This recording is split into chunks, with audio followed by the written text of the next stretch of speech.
सम्मानीय अतिथिगण, प्रधान साहब, काका साहब, उपस्थित भाइयों बहनों, नौजवान साथियों, मैंने सोच समझकर पहले बोलने का मौका लिया। मुझे मालूम है कि आप सब समाज के लोग यहाँ पर सामाजिक अपनी समस्याओं का निदान करने के लिए, समाज आगे कैसे बढ़े उसकी चर्चा करने के लिए आए हैं।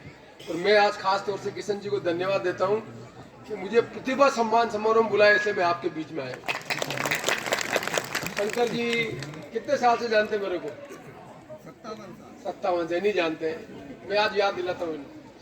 मेरे अध्यापक थे तिलकेश जी, अभी भी जिंदा है, तिलकेश जी मास्टर। मैं इनसे पहली बार मिला चौपाटी पर, एक मादन की दुकान पर शाम को,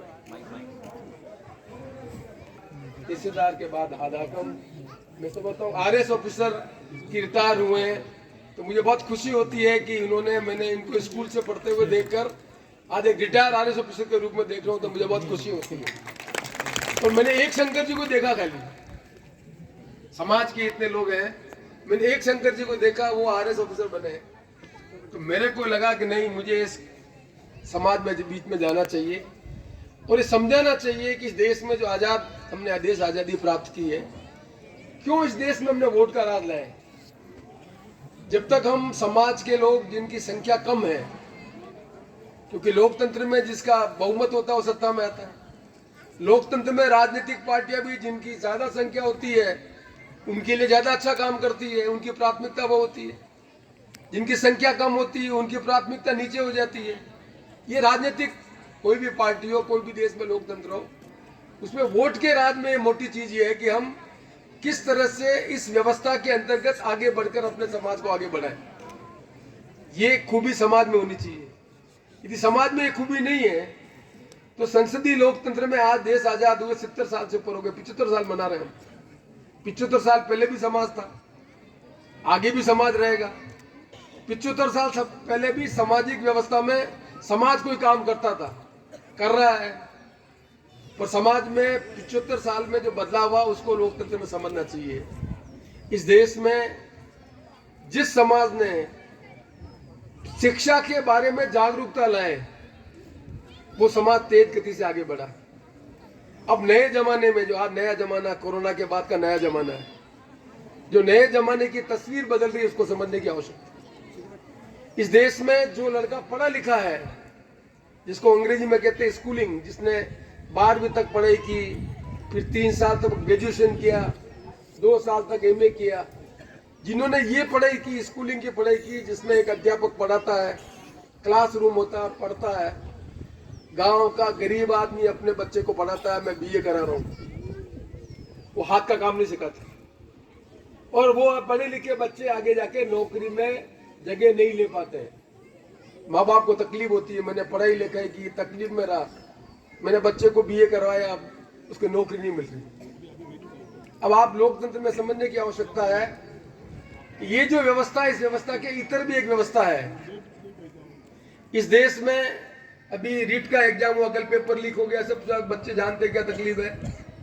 एक उदाहरण देना चाहता हूँ, रीट की परीक्षा हुई थी कुछ समय पहले, 16 लाख बच्चों ने एग्जाम दिया। कितने बच्चों ने एग्जाम दिया? उसमें 1-2 लाख बाहर के बच्चे भी आगे होंगे। 14 लाख राजस्थान के माने हम। वैकेंसी थी 65,000। कितनी वैकेंसी थी? अब 14 लाख बच्चे पढ़े लिखे हैं, समझ लीजिए, 14 लाख बच्चे पढ़े लिखे हैं, अध्यापक बनने के लिए परीक्षा दे रहे हैं, और वैकेंसी है 65,000। इसका मतलब ये हुआ कि 13 लाख से ज्यादा जो पढ़ा लिखा आदमी है, जिसने BA कर रखी है, गांव का गरीब आदमी का बच्चा, किसान का बच्चा और किसी का बच्चा है, वो नौकरी की आशा में घूम रहा है। अब नौकरी, हाथ का काम कर सकता नहीं, BA कर ली उसने। माँ बाप आशा करते हैं कि ये पढ़ लिख के 2 पैसे कमा के घर पे लाएगा, वो स्थिति बनती नहीं है। तो उस बच्चे में असंतोष फैलता, तकलीफ में आ जाता। ये एक स्थिति है जिसके बारे में समाज को समझने की आवश्यकता है कि आजादी के बाद शिक्षा में जो हमने काम किया, उसका ऑफशूट, उसके कारण हर बच्चे के, हर परिवार के मन में है कि हम सरकारी नौकरी करें। और सरकारी नौकरी की व्यवस्था ये बताई मैंने, आप जो स्थिति है आज की डेट, इसका उल्टा चित्र देखें आप। इस देश में हाथ से काम करने वाला आदमी कोई अनएम्प्लॉयड नहीं है। देश में कोई भी आदमी, कोई भी समाज, कारपेंटरी का काम करने वाला, सुथार समाज का आदमी अनएम्प्लॉयड नहीं है, टेलरिंग का काम करने वाला आदमी एम्प्लॉयड नहीं है, और कोई भी समाज उठा के देख लें, मोटर मिस्त्री का काम करने वाला एम्प्लॉयड नहीं है। लेकिन ये जो हमने स्कूलिंग की व्यवस्था की है, इसको गांव का गरीब आदमी जो सबसे कमजोर तबके का आदमी है, वो शिक्षा के साथ रोजगार को जोड़कर जो शिक्षा करने का काम कर रहा है, उसे तकलीफ पैदा हो रही है। अब जो नई चीज है, जो आप में क्षमता है, ट्रेडिशनली परिवार से परिवार हम हाथ का काम सीखते हैं, कोई पढ़ाने नहीं जाता। एक परिवार जो है, उसके परिवार के बच्चे उन्हीं के परिवार के काम सिखाते, वो काम सीख रहे हैं। उनमें से कुछ बच्चे लिख के होशियार हो गए, उन्होंने बिजली आई तो बिजली के लिए क्या क्या नए नए उपकरण है, उसका उपयोग लेके आगे बढ़ने का काम कर रहे हैं, जिसमें ट्रेडिशनली आग, लोहा गर्म करना, उससे जो चीजें बननी, उस चीज को काम करना, उससे ज्यादा आज जरूरी है कि फिनिशिंग प्रोडक्ट क्या है। फिनिशिंग प्रोडक्ट में गैस का कोई उपयोग क्यों ले रहा है, कोई किस तरह से चीजों को अच्छा मोल्ड कर रहा है, कोई कल कारखाना लगा के काम कर रहा है, कोई इंडिविजुअल आदमी काम कर रहा है। आपके समाज के ज्यादातर आदमी व्यक्तिगत काम कर रहे हैं, व्यक्ति सामूहिक। कोई गिनती का कोई आदमी पूछो कि बहुत बड़ा कोई टाटा बिरला ऐसा बड़ा कल कारखाने लगाने वाला आदमी था, नहीं। हो सकता है, इस संभावना को हमने तलाशा नहीं। आज हिंदुस्तान में आदमी जिसके पास अक्ल है, जिसके पास पैसा नहीं है, पर अक्ल वाला आदमी बैंक से पैसा लेकर अपना कल कारखाना लगाकर हैसियत बना रहा, लोगों को रोजगार दे रहा है। 4% ब्याज, 5% ब्याज, पर उसमें अक्ल है, उसे मालूम है कि मैं जो चीज बनाऊंगा उस चीज को बनाकर मैं यहाँ बेचूंगा, और बैंक में जो लोन है 4% 10% का, उससे ज्यादा मुझे फायदा मिलेगा, इसलिए वो उतने हैसियत से ज्यादा लोन ले रहा। कोई करोड़ का लोन ले रहा, कोई 200 करोड़ का ले रहा, कोई 500 करोड़ का ले रहा। अब छोटे मोटे नहीं, हजारों करोड़ के लोग लेते हैं। कोई मैं हवाई जहाज का काम करूंगा, लाखों करोड़ों के लोन डूब रहा है, सरकार माफ कर रही है, पर लोन तो ले रहा है, कोशिश कर रहा है। हमारे मन में ये नहीं है कि हम भी हमारी जो क्षमता है, उस क्षमता को बढ़ाकर कैसे 2 पैसे ज्यादा कमाने का काम करें। ये तब तक नहीं हो सकता जब हम पढ़े लिखे नहीं होंगे।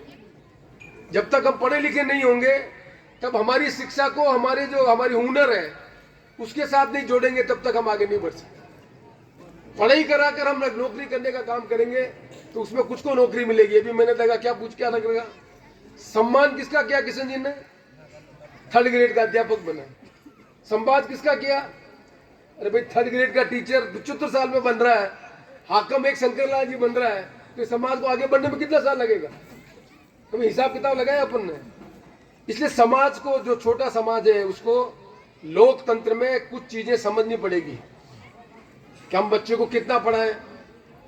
बच्चे को पढ़ाना जरूरी है। आज कोई भी पंचायत ऐसी नहीं है जहाँ 12वीं स्कूल नहीं है। हर गांव में 12वीं स्कूल है, पंचायत में, छोटे जगह में। इस समाज को आगे बढ़ना है तो पहला काम, समाज के जितने चौंकले के आदमी बैठे हुए हैं, वो एक फैसला करें कि हमारी समाज की बच्ची जब तक 12वीं पढ़ी लिखी नहीं होगी तब तक शादी नहीं कराएंगे। पहला फैसला करें। इस फैसले के जो आगे फायदे क्या होंगे तो बताना चाहता हूँ। आपके समाज के जो बच्चे कोरोना में पहले 8वीं क्लास में पढ़ रहे थे, 8वीं क्लास में, 10वीं क्लास में पढ़ रहे थे, 2 साल तक स्कूल बंद, कोरोना में जा ही नहीं सकते, तो 2 साल तक सरकार ने कहा कि बच्चों को पढ़ाएंगे मोबाइल से। अब मोबाइल से अध्यापक पढ़ा रहा है। आपके समाज का बच्चा, माँ बाप पढ़ा लिखा नहीं है और उसका बच्चा 8वीं से 10वीं में पढ़ने आ गया 2 साल बाद, तो 2 साल में उसकी पढ़ाई क्या हुई, माँ बाप को मालूम नहीं, अध्यापक को मालूम नहीं कि इस बच्चे ने कितना शिक्षा, कितना सीखा नहीं, क्योंकि उसकी पढ़ाई के बारे में मोबाइल से उसकी तकलीफ को माँ को नहीं बता पा रहा, बाप को नहीं बता पा रहा, वो मास्टर से पूछ नहीं पा रहा। 2 साल निकल गए, अब 10वीं क्लास में पढ़ने के लिए वो आया। तो ये जो अंतर आ गया उसमें 2 साल में, कि उसी क्लास में कुछ बच्चे पढ़े हुए हैं, जिनके माँ बाप पढ़े लिखे हुए थे वो बच्चे पढ़ने के लिए आए, और जिनके माँ बाप पढ़े लिखे उनके बच्चे पढ़ने के लिए आए। तो 10वीं की परीक्षा में ज्यादा संभावना है जिसके परिवार के माँ बाप नहीं पढ़े लिखे, बच्चा फेल होगा। जिसके माँ बाप पढ़े लिखे उसका बच्चा पास होगा, उसकी संभावना ज्यादा है। तो जिन जिन समाज के माँ बाप पढ़े लिखे नहीं है, उनके बच्चे कोरोना के कारण 2 साल नहीं पढ़ पाए, वो आगे जाके पढ़ने का काम नहीं कर पाएंगे। क्यों? इसलिए बच्चों को पढ़ाना लिखाना बहुत जरूरी है। इसलिए आपका समाज आज फैसला करेगा। हम 12वीं क्लास नहीं तो छोड़ो 10वीं क्लास तक, 12वीं क्लास है नहीं पढ़ा हुआ है, लेकिन 10वीं क्लास तक बच्ची पढ़ी लिखी नहीं होगी, तब तक लोहार समाज किसी की बच्ची की शादी नहीं करेगा। एक फैसला करना, 25 साल में परिवर्तन हो जाए। ये कड़वा काम है, मेरा काम वोट लेना है, मुझे बातें नहीं कहनी चाहिए, पर मुझे इसलिए कहनी पड़ रही है। मैं भी एक प्राइमरी स्कूल का मास्टर का लड़का हूँ, प्राइमरी स्कूल के मास्टर का लड़का। मेरे पिताजी या मेरे खानदान में दादा परदादा किसी ने कॉलेज में पढ़ाई नहीं की। मेरे पिताजी ने हिम्मत की मुझे पढ़ाने की। मैं पढ़ने गया उदयपुर में, मैंने एमएससी फिजिक्स की, मैंने एमए साइकोलॉजी की, मैंने एलएलबी की, नेतागिरी की। मैं स्टूडेंट लीडर था, एमएलए बन गया, राजस्थान सरकार में मंत्री बन गया, भारत सरकार में मंत्री बन गया, पार्टी का अध्यक्ष बन गया। तब आज मेरी 73 की उम्र है। कितनी उम्र है? 73 की। तो मेरे मन में था कि ये जो मैंने अनुभव किया है, उस अनुभव को लोगों के बीच में जाके कहना चाहिए। इस देश में अच्छे नेता बनना है तो वार्ड पंच बनने के तो कोई रोकता ही नहीं है। अपन एमएलए बने नहीं बने अलग बात है, पर वार्ड पंच तो बन सकते हैं, अपन सरपंच तो बन सकते हैं। रिजर्वेशन है आज की डेट में, कोई रोकता है क्या? हम क्या हमारे समाज में वार्ड पंच नहीं बनना चाहिए? यदि वार्ड पंच ठीक ढंग का बनता है तो उस वार्ड पंच के हाथ में अधिकार दिया सरकार ने, जो प्रधानमंत्री के हाथ में नहीं है, मुख्यमंत्री के हाथ में नहीं, एमएलए के हाथ में नहीं। वो वार्ड पंच यदि सही व्यक्ति का चयन करे, सही व्यक्ति का चयन करे, तो सरकार जिसके मकान नहीं उसके लिए इंदिरा आवास में 1.5 लाख रुपए देती है, जो बूढ़ा आदमी उसको पेंशन देती है, जिस आदमी के घर में बाल बच्चे उसकी मदद करने की सरकार व्यवस्था करती है। सब व्यक्तिगत लाभ की योजना का चयन ग्राम सभा में होता है, और ये वार्ड पंच होशियार और सही सिलेक्शन करे, उस वार्ड का कोई भी आदमी सरकारी पैसे से लेने से वंचित नहीं रह सकता। हमें जानकारी नहीं, हम में से किसको लाभ मिल सकता है?